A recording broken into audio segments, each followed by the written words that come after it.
സംസ്ഥാനത്ത് പുതിയ 14 പദ്ധതികൾക്ക് കൂടി ധനാനുമതി നൽകി കിഫ്ബി. ധനമന്ത്രി കെ.എൻ. ബാലഗോപാലിന്റെ അധ്യക്ഷതയിൽ ചേർന്ന 56ാമത് ബോർഡ് യോഗമാണ് 689.45 കോടി രൂപയുടെ പദ്ധതികൾക്ക് അനുമതി നൽകിയത്.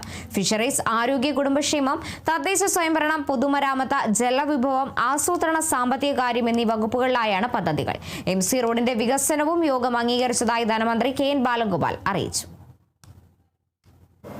കേശവാസപുരം മുതൽ അങ്കമാലി വരെയുള്ള MC റോഡിന്റെ 4 വരി വികസനത്തിന്റെ പദ്ധതിയാണ്. അതിന്റെ ആദ്യഘട്ടമായിട്ട് 5217 കോടി രൂപയാണ് കിഫ്ബി വഴി നമ്മൾ മാറ്റിവെച്ചത്. ഈ 5217 കോടിയിൽ ബഡ്ജറ്റ് സ്പീച്ചിൽ തന്നെ പറഞ്ഞതാണ്, തിരുവനന്തപുരത്ത് നിന്ന് ആരംഭിച്ചു കഴിഞ്ഞാൽ കിളിമാനൂര്, നിലമേൽ, ചടയമംഗലം, ആയൂർ, കൊട്ടാരക്കര, പന്തളം, ചെങ്ങന്നൂർ ഈ ഭാഗത്ത് ബൈപ്പാസുകളുടെ പദ്ധതി കൂടിയാണ് ഇപ്രാവശ്യം വന്നിട്ടുള്ളത്. ബാക്കി തുടർന്ന് വരും. കാരണം ഇടയ്ക്ക് കുറച്ച് ദൂരം അത് നാഷണൽ ഹൈവേയുടെ ഗണത്തിൽപ്പെടുത്തിയിട്ടുണ്ട്, കണക്ഷനുണ്ട്. ബാക്കി പിന്നെ അങ്ങോട്ട് വീണ്ടും അങ്കമാലി വരെയാണ് ആ റോഡ്. അതിനകത്ത് കൊട്ടാരക്കര ബൈപ്പാസിന്റെ പ്രവർത്തനങ്ങൾ നേരത്തെ തന്നെ നമ്മൾ ആരംഭിച്ചു. അതിന്റെ സ്ഥലമെടുപ്പിന്റെ തന്നെ നോട്ടിഫിക്കേഷൻ എല്ലാം ആയി.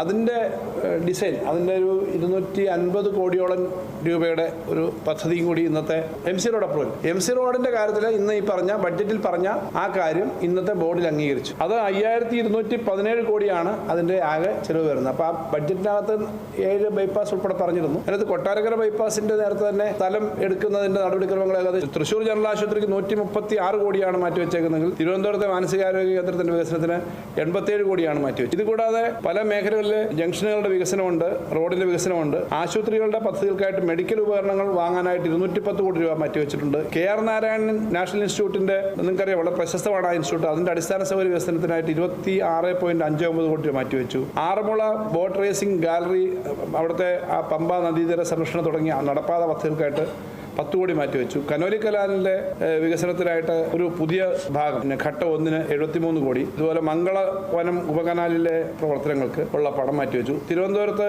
അയ്യാവൈകുണ്ഠസ്വാമി സ്മാരക സാംസ്കാരിക കേന്ദ്രത്തിന് 3.16 കോടി രൂപ മാറ്റിവെച്ചിട്ടുണ്ട്.